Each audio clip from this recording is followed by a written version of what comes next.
यदि आपके पास कोई काबिलियत है या कोई विशेष गुण है तो उसे सबके सामने रखिए, उसे और संवारिए। ये सभी संभव हो सकता है जब आप परिस्थितियों से ना डगमगाएं। अपनी प्रतिभा के शौर को सबके सामने लाने तक का सफर तय करना इतना आसान नहीं होता, और खास तौर पर जब तक आपके घर को आपकी सबसे ज्यादा जरूरत हो। आर्थिक स्थिति की हो या चाहे जिम्मेदारियां की हो। एक गांव की बात है जहां एक परिवार रहता था। घर की आर्थिक स्थिति अच्छी नहीं थी। मुखिया का नाम अवधेश था, जिसका एक लड़का रोहन था। तब उसकी पत्नी नाम रेखा था। अवधेश किसी तरह अपने परिवार का पालन पोषण करता था। कहते हैं ना, गरीब परिवार का ख्वाब ये होता है कि कल की रोटी कैसे मिलेगी। रोहन धीरे धीरे बड़ा हो चुका था, पर उसकी पढ़ाई गरीबी की वजह से ज्यादा नहीं हो पाई। पर कहते हैं ना कि कीचड़ में कमल खिलता है, ये बिल्कुल ठीक है, क्योंकि रोहन की सोच बिल्कुल अलग थी। उसे लिखना बहुत पसंद था। वो लेख लिखा करता था। अवधेश की धीरे धीरे उम्र हो रही थी। उसे पता था कि रोहन को लेख पसंद है और वो लेखक बनना चाहता है। एकलौता बेटा था रोहन। सभी माँ बाप अपनी संतान को खुश देखना चाहते हैं। वे रोहन को काम पर नहीं भेजते थे। दिन कट रहे थे। रोहन काफी अच्छे अच्छे लेख लिखने लगा था, पर परिवार की आर्थिक स्थिति अच्छी ना होने की वजह से, घर में बड़ा बेटा होने की वजह से उनको काफी भला बुरा सुनना पड़ता था। यहाँ तक कि उनके पड़ोसी तक उनसे सीधे मुंह बात नहीं करते थे। यदि शादी भी पड़ती तो उन्हें बुलाया भी नहीं जाता था। उन्हें भेजना जरूरी नहीं समझते थे। दोस्तों, ये काफी कष्ट देने वाले पल होते हैं जब अपने पड़ोसी रिश्तेदारों के बीच खुद को नीचा महसूस करने लगते हैं। रोहन को यह सुनने को मिलता था कि पेट तो पाला नहीं जाता, लेखक बनने, अरे ये ख्वाब अमीर देखा करते हैं। तेरे जैसे कंगाल नहीं बड़ा चला है परिवर्तन के राह पर। जा अपने माँ बाप को संभाल। रोहन को काफी दुख होता है। वो कहता है कि मुझे इस गांव का सबसे अमीर आदमी बनना है और अपने परिवार को उचित सम्मान दिलाने के। और एक शाम अवधेश काम से वापस आता है। उसकी तबीयत खराब हो जाती है और वो एक दो दिन घर पर ही पड़ा रहता है। उसकी बीमारी तो ठीक हो जाती है, पर उसकी जिंदगी लेकर अवधेश मर जाता है। परिवार जैसे अंधकार के बादल छा जाते हैं। किसी तरह उसका दाह संस्कार होता है। वह रोहन के पास एक ही रास्ता था कि वे कोई काम पकड़े और अपनी माँ का ख्याल रखे और अपने ख्वाब का गला दबा दे। लेकिन उस समय अपने आप पर विश्वास था कि उसे बस एक प्लेटफॉर्म मिल जाए। वो अपने कौशल के शौर्य को सबको दिखा दे। कि एक दिन रोहन बोलता है, माँ, मैं चाहता था कि मैं बड़ा आदमी बनकर पिताजी को अपने आप को सारी सुख सुविधाएं दूंगा, पर मैंने इस गरीबी की वजह से अपने पिता को खो दिया और मैं आपको नहीं खो सकता। चलिए हम यहाँ से चलते हैं शहर में और मैं काम करूँगा, आपकी सेवा भी। माँ की आंखों में आंसू थे। उसने बोला, मैं शहर नहीं जा सकती। यहाँ अपने लोग हैं, घर है, तुम भी यहीं रही मेरी आंखों के सामने तुम्हारी माँ है, अभी तुम्हारा पालन कर देगी, तुम चिंता मत करो। रोहन कहता है, किस अपने की बात कर रही हो? आप ये वही लोग हैं जिन्हें पिताजी जीवन भर बुरा भला सुनाया, और ये यही वही लोग हैं जो इंसान को नहीं उसकी पोजीशन को देखते हैं और उसको उस हिसाब से इज्जत देते हैं। रोहन किसी तरह अपनी माँ को समझा और उनके साथ शहर पहुंचा। अब उसके सामने सबसे बड़ी दिक्कत थी कि वो रहेगा कहाँ और करेगा क्या।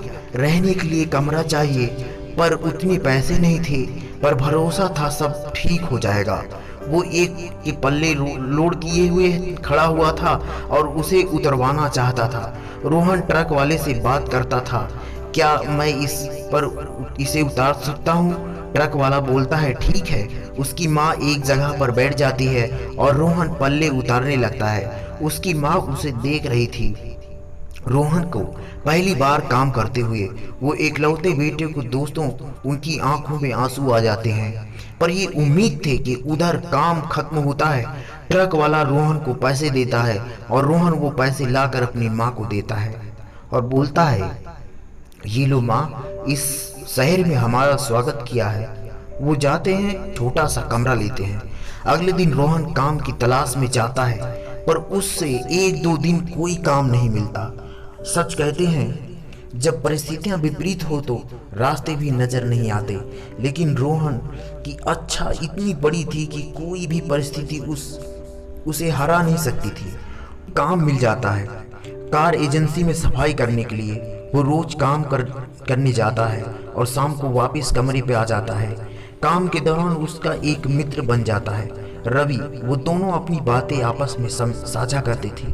रवि को जब यह पता चला कि रोहन अच्छा लेख लिखता है, तो उसने रोहन को बोला, भाई तू अपने कमरे पर से ही ये काम शुरू कर दे। रोहन व्याकुल होकर पूछता है, कैसे?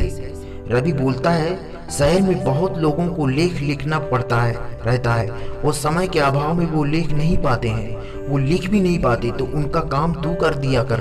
उससे तुम्हारी लेखनी भी अच्छी हो जाएगी और पैसे भी मिल जाएंगे। रोहन को सुझाव काफ़ी अच्छा लगता है।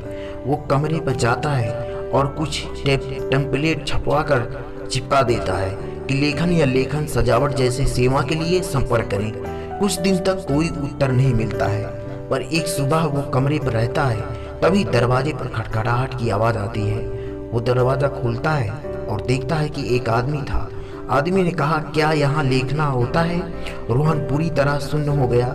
खुशी के मारे उसकी आवाज़ निकल रही थी, क्योंकि जीवन में पहली बार एक आशा की उम्मीद मिली थी। उसने खुद को संभाला और बोला, जी हाँ, यहाँ लेखन होता है। आपको क्या लिखवाना है? आदमी बोलता है, मुझे कॉलेज की दीवारों पर उपदेश लिखवाना है। तो मैं चाहता हूँ आप अच्छे अच्छे उपदेश लिखें और पैसे मैं आपकी लेखनी के अनुसार दूंगा। रोहन मान जाता है। वो बहुत खुश था। वो काम पर जाता है और सोचता है कि कितनी जल्दी शाम को ही मैं घर जाऊं और लेखन करूं। शाम होते ही वो घर आता है और लेख लिखने लगता है। एक दिन बाद वो आदमी आता है, उसी समय पूछता है, मेरा काम हुआ? रोहन कहता है, हाँ जी, आपका काम हो गया, ये देख लीजिए। उसने वो लेख आदमी को दिखाया। आदमी देखता है और देखता रह जाएगा, क्योंकि रोहन ने बहुत ही अच्छे लेख लिखे थे। आदमी ने उसे अच्छे पैसे दिए और चला गया। धीरे धीरे रोहन को उस क्षेत्र में सब जानने लगे। उसने अपना काम छोड़ दिया और पूरा समय लेखन में देने लगा और एक दफ्तर खोल ली। एक दिन की बात है, रोहन अपने दफ्तर में था। उसे एक बहुत बड़ी कंपनी से फोन आता है, आपका मेल हमें मिला है, हम एक प्रतियोगिता करा रहे हैं अपनी कंपनी के लिए, जिसमें बहुत सारे लेखक हिस्सा ले रहे हैं, पर एक ही लेख को लिया जाएगा। रोहन तैयार हो जाता है और बुलाए हुए दिन सही समय पर पहुंच जाता है।